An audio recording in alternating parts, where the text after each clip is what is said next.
আবারও চলে এসেছে ইতিহাস গড়ার সময়। বিশ্বকাপের ফাইনাল মানে ইতিহাস গড়ার মঞ্চ। ৪৮ দল নিয়ে শুরু হওয়া 2026 ফিফা বিশ্বকাপ এখন এসে পৌঁছেছে শেষ অধ্যায়ে। আর মাত্র একটি ম্যাচ, তারপরে জানা যাবে নতুন বিশ্ব চ্যাম্পিয়নের নাম। একদিকে বর্তমান চ্যাম্পিয়ন আর্জেন্টিনা, অন্যদিকে 2010 সালের বিশ্ব চ্যাম্পিয়ন স্পেন।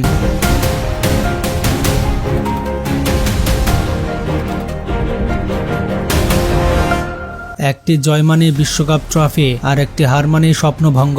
সেমিফাইনালে ফুটবল বিশ্ব দেখেছে দুটি দুর্দান্ত লড়াই। প্রথম সেমিফাইনালে স্পেন অসাধারণ পারফরমেন্স দিয়ে শক্তিশালী ফ্রান্সকে 2-0 গোলে হারিয়ে ফাইনালে জায়গা নিশ্চিত করে। অন্যদিকে দ্বিতীয় সেমিফাইনালে বর্তমান বিশ্ব চ্যাম্পিয়ন আর্জেন্টিনা কঠিন প্রতিপক্ষ ইংল্যান্ডকে হারিয়ে টানা দ্বিতীয়বারের মতো বিশ্বকাপ ফাইনালে পৌঁছে যায়। এবার সেই বহুল প্রতীক্ষিত ফাইনালে মুখোমুখি হতে যাচ্ছে আর্জেন্টিনা ও স্পেন।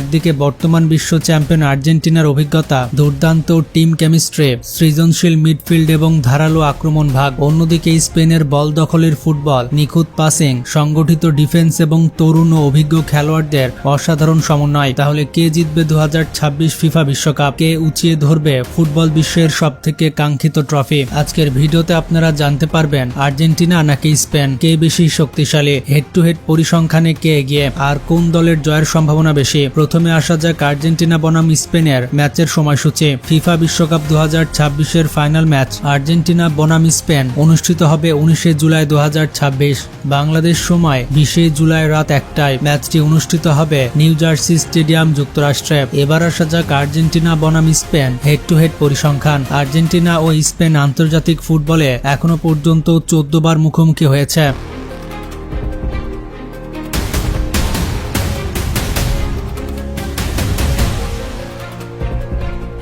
এর মধ্যে আর্জেন্টিনা জিতেছে 6টি, স্পেন জিতেছে 5টি, আর 3টি ম্যাচ ড্র হয়েছে। বিশ্বকাপে দুই দলের দেখা হয়েছে মাত্র একবার। 1966 সালের বিশ্বকাপের গ্রুপ পর্বে আর্জেন্টিনা 2-1 গোলের ব্যবধানে জয় পেয়েছিল।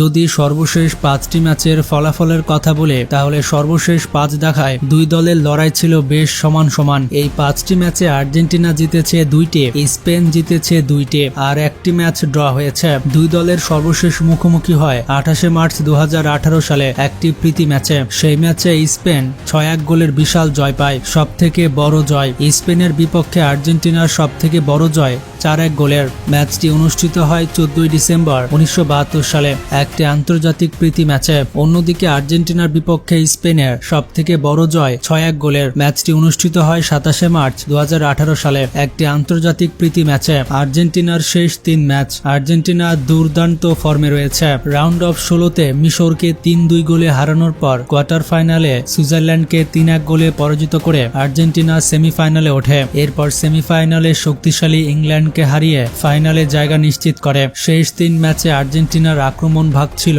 দারুণ ছন্দে। বড় ম্যাচে তাদের অভিজ্ঞতা এবং চাপ সামলানোর ক্ষমতা এই ফাইনালেও বড় ভূমিকা রাখতে পারে।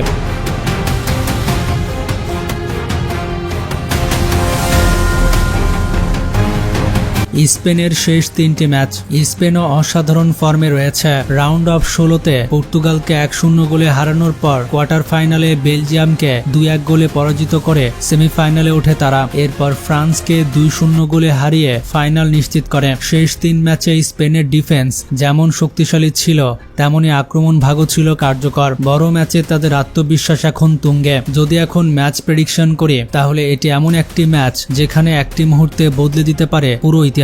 আর্জেন্টিনার বড় ম্যাচের অভিজ্ঞতা, বিশ্ব চ্যাম্পিয়নের মানসিকতা এবং আক্রমণ ভাগের কার্যকারিতা তাদের কিছুটা এগিয়ে রাখছে। অন্যদিকে স্পেনের বল দখলের ফুটবল, দ্রুত পাসিং এবং সংগঠিত রক্ষণ আর্জেন্টিনার জন্য বড় চ্যালেঞ্জ হতে পারে। সবকিছু বিবেচনায় এটি একটি অত্যন্ত হাড্ডাহাড্ডি ফাইনাল হওয়ার সম্ভাবনা রয়েছে। আমাদের প্রেডিকশন অনুযায়ী ম্যাচটি 2-1 গোলের ব্যবধানে আর্জেন্টিনা জিততে পারে। আর্জেন্টিনা 2 গোল দিতে পারে এবং স্পেন 1 গোল দিতে পারে, এবং সবশেষে আর্জেন্টিনা আবারও আবারও ডাবল চ্যাম্পিয়ন হবে। এখন আপনারা প্রেডিকশন জানিয়ে দিন যে ফাইনাল ফলাফল কি হতে পারে। তবে আপনাদেরকে আর্জেন্টিনা সম্পর্কে কিছু ইন্টারেস্টিং ফ্যাক্ট বলি, যেগুলো এর আগে হয়তো আপনারা জানতেনই না। আপনারা কি জানেন আর্জেন্টিনা শব্দটি এসেছে ল্যাটিন শব্দ আর্গিটাম থেকে, যার অর্থ রূপা বা সিলভার। স্প্যানিশ অভিযাত্রীরা যখন দক্ষিণ আমেরিকায় আসে তখন তারা শুনেছিল এই অঞ্চলে প্রচুর রূপার খনি আছে, সেই কারণে দেশটির নাম রাখা হয় আর্জেন্টিনা, যার অর্থ দাঁড়ায় রূপার দেশ।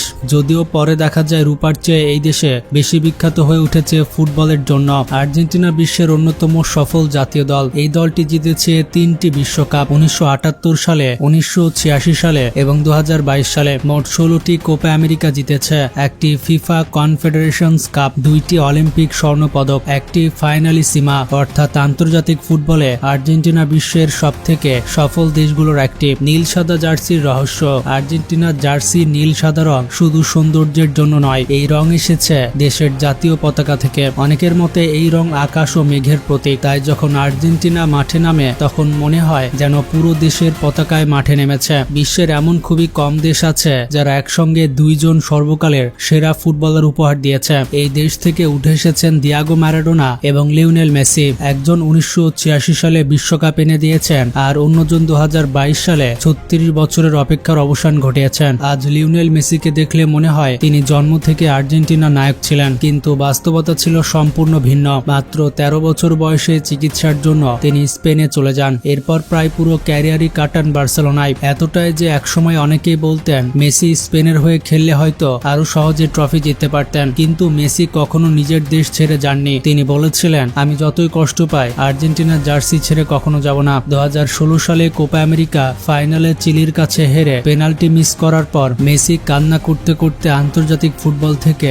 অবসর ঘোষণা করেছিলেন। পুরো আর্জেন্টিনা যেন স্তব্ধ হয়ে গিয়েছিল, কিন্তু দেশের লাখো মানুষের অনুরোধে মাত্র কয়েক মাস পরে তিনি আবার ফিরে আসেন, আর সেই প্রত্যাবর্তনের পরে বদলে যায় ইতিহাস। এরপর আর্জেন্টিনা জেতে 2021 সালের কোপা আমেরিকা, 2022 সালে ফাইনালিসিমা, 2022 সালে বিশ্বকাপ, এরপর আবার 2024 সালে কোপা আমেরিকা। একসময় যাকে বলা হতো জাতীয় দলের হয়ে কিছুই জিততে পারেনি, সেই মেসি পরবর্তীতে আর্জেন্টিনাকে এনে দেয় টানা 4টি বড় আন্তর্জাতিক শিরোপা। আর বিষয়টা হচ্ছে আর্জেন্টিনা মানেই পরিবার। বর্তমানে আর্জেন্টিনা দলে একটি বিষয় সব থেকে বেশি চোখে পড়ে, এখানে শুধু ভালো খেলোয়াড় নেই, রয়েছে দুর্দান্ত টিম স্পিরিট। গোল করার পর পুরো বেঞ্চ একসঙ্গে উদযাপন করে, কেউ ব্যক্তিগত রেকর্ড নিয়ে ব্যস্ত নয়, সবার লক্ষ্য একটাই, আর্জেন্টিনাকে জেতানো। মেসির সব থেকে বড় শক্তি হচ্ছে, অনেকেই মনে করেন মেসির সব থেকে বড় শক্তি তার ড্রিবলিং, কিন্তু বাস্তবে কোচরা বলেন তার সব থেকে বড় শক্তি হলো খেলার আগাম ছবি পড়ে ফেলার ক্ষমতা। অন্যরা যেখানে বল পাওয়ার পর সিদ্ধান্ত নেয়, মেসি সেখানে বল পাওয়ার আগে 3-4টি সম্ভাব্য পাস ভেবে রাখেন। এই কারণেই তাকে ফুটবল ইতিহাসের অন্যতম সেরা প্লেমেকার বলা হয়। আর্জেন্টিনা শুধু একটি ফুটবল দল নয়, এটি কোটি মানুষের আবেগ। আর লিওনেল মেসি শুধুমাত্র একজন ফুটবলার নন, তিনি সেই মানুষ যিনি প্রমাণ করেছেন হাল না ছাড়লে একদিন অসম্ভব স্বপ্ন সত্যি হয়। তাই 2026 সালের বিশ্বকাপের এই ফাইনালে আবারও ইতিহাস লেখার সুযোগ আর্জেন্টিনার সামনে। তারা কি আবারও বিশ্ব চ্যাম্পিয়ন হবে নাকি নতুন ইতিহাস লিখবে স্পেন?